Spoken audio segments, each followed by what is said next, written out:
Bonjour à tous et à toutes, j'espère que vous allez bien. Aujourd'hui je vous retrouve pour une nouvelle vidéo dans laquelle je vais vous parler de piercing. Cette vidéo donne suite à une vidéo que j'ai faite que j'ai postée il y a quelques jours, dans laquelle je vous parlais de ma kéloïde que j'ai eu à un de mes piercings à l'industriel.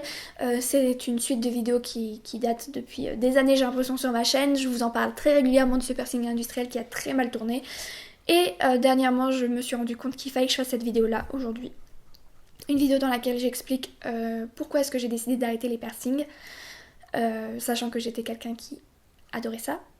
Et j'aime toujours ça d'ailleurs, je trouve toujours ça magnifique et j'adore voir des gens avec des piercings, surtout quand c'est des piercings choisis avec goût. Si vous n'avez pas vu la dernière vidéo dont je parle à propos de ma kéloïde, n'hésitez pas à aller la regarder, je pense que vous permettrez un peu plus de comprendre pourquoi est-ce que je vous fais cette vidéo.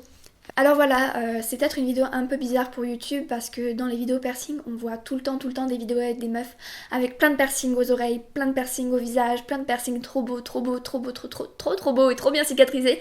Et moi, je me sentais vraiment comme le vilain petit canard quand je regardais ces vidéos alors que mes piercings ne cicatrisaient pas. En fait, ce qu'il faut bien comprendre, c'est que tout le monde a un corps, une peau, une cicatrisation unique.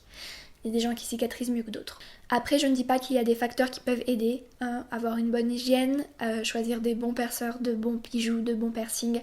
Bien sûr, ça entre en compte. Je crois que tous les piercings que j'ai eus ont un peu eu des problèmes avec la cicatrisation à un moment ou à un autre. Et sur des piercings, j'ai mieux réussi à les gérer que d'autres. Je crois que j'aurais dû m'en rendre compte dès le premier piercing que j'ai fait, qui était mon septum. J'avais 14 ans. 14 ans. Ouais, j'avais 14 ans. Et c'était le premier piercing que j'ai fait. Non, j'avais 15 ans. Il a mis beaucoup de temps à cicatriser. Genre, au bout d'un mois, j'avais l'impression que ça allait, mais en réalité, non, il a mis peut-être 4-5 mois. Et en fait, c'est là que je veux venir, c'est que je ne dis pas que je cicatrise toujours mal, mais en fait, dans mon cas, je mets très longtemps à cicatriser. Et donc pendant de longs mois, je dois faire attention à ce que je fais avec mes piercings, avec la zone que j'ai percée, afin de n'avoir aucun problème. Et donc c'est ce qui s'est passé de mal avec mon industriel, c'est que non seulement il était mal percé avec un mauvais bijou, mais en plus j'ai mal jugé la cicatrisation. Et donc là je vais vous parler de mon piercing au conche, celui que j'ai fait il y a un an, et en fait je me suis rendu compte il y a quelques semaines qu'il avait à peu près cicatrisé. Genre que là, je peux dormir dessus, sans avoir peur de me réveiller et d'avoir je sais pas quoi, et il commence vraiment à aller bien. Sauf que ça n'a pas toujours été le cas. En fait, je vais vous raconter quelque chose. À ce conche, j'ai eu un début de kéloïde. Exactement comme ce que j'ai eu à mon industriel. Et si je peux dire exactement, c'est parce que je pense qu'après en avoir eu une, on sait les reconnaître.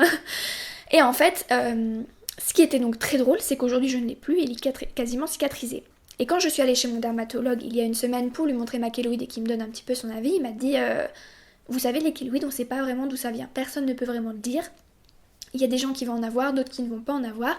Il y a des gens qui vont en avoir à un endroit et pas à un autre. Et en fait, on ne sait pas. Genre, à 2 cm près, tu peux avoir une kéloïde. Et juste en dessous, t'en aurais pas. Et en fait, c'est vraiment ça le truc. Qui m'a dit, c'est assez fou, regardez-vous de l'autre côté, vous n'en avez pas eu, votre piercing va très bien. Et là, moi, j'ai pas osé lui dire qu'en fait, sur l'autre, j'avais fait plus de soins. C'est que quand mon piercing au conche a commencé à merder, je suis allée voir ma perceuse et je lui ai dit, qu'est-ce qu'on fait? Et là, elle m'a donné une liste de soins à faire. Et je les ai faits. Et ça allait mieux. Et c'est là que je me suis dit, peut-être que si j'avais fait ces mêmes soins sur mon industriel, il serait en meilleur état aujourd'hui. Bon, tant pis, les choses sont telles qu'elles sont, et aujourd'hui ça ne me dérange pas parce que j'ai d'autres projets de piercing. Ah, là vous êtes en train de me dire, mais je comprends pas, elle a dit qu'elle a arrêté les piercings. Oui, en fait, j'ai commencé à me calmer en me disant, tant qu'un piercing n'est pas cicatrisé, t'en fais pas un autre. Donc là, j'attendais que mon compte soit fini. J'attends que ma kéloïde soit complètement partie et d'avoir un nouveau pavillon tout beau tout propre. Et alors, je ferai un nouveau piercing. Je ne veux pas en faire énormément de piercing, j'en ai encore 3-4 en tête. Et...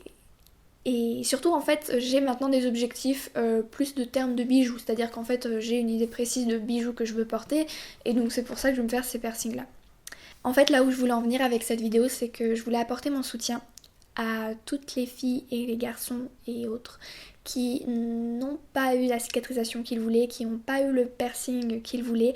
Et je sais à quel point ça fait mal lorsqu'on veut terriblement un piercing parce qu'il a une grosse signification et tout ça. Et c'était le cas pour mon industriel et ça peut paraître hyper niais et je m'en fous, mais moi il avait vraiment vraiment beaucoup de sens à mes yeux, et aujourd'hui ça va que j'ai trouvé un autre moyen de faire naître ce sens, hashtag tatouage. Voilà, sans rigoler, maintenant je me concentre plus sur les tatouages que sur les piercings, et c'est tant mieux finalement, parce que je trouve que c'est quand même plus facile de s'exprimer à travers un tatouage. Et je sais donc, voilà, que ça fait mal lorsque le piercing qu'on veut terriblement, terriblement, ne marche pas sur nous, rejette, s'infecte sans cesse, nous fait mal. Voilà, je sais aussi qu'il y a des gens chez qui n'ont jamais connu ça et qui ne savent même pas ce que c'est d'avoir mal pour un piercing parce que ah, moi le mien il a cicatrisé au bout de 2 semaines. Ah, ok, on a compris, il existe de tout. Est-ce que tu peux juste garder ça pour toi?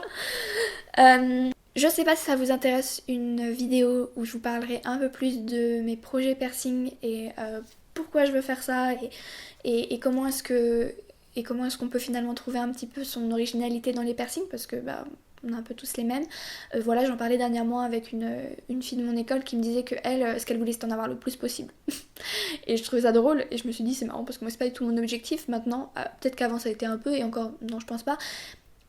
Non maintenant moi j'ai envie d'en avoir des vraiment beaux et qui soient qui reflètent en fait ce que j'aime en piercing. Bref.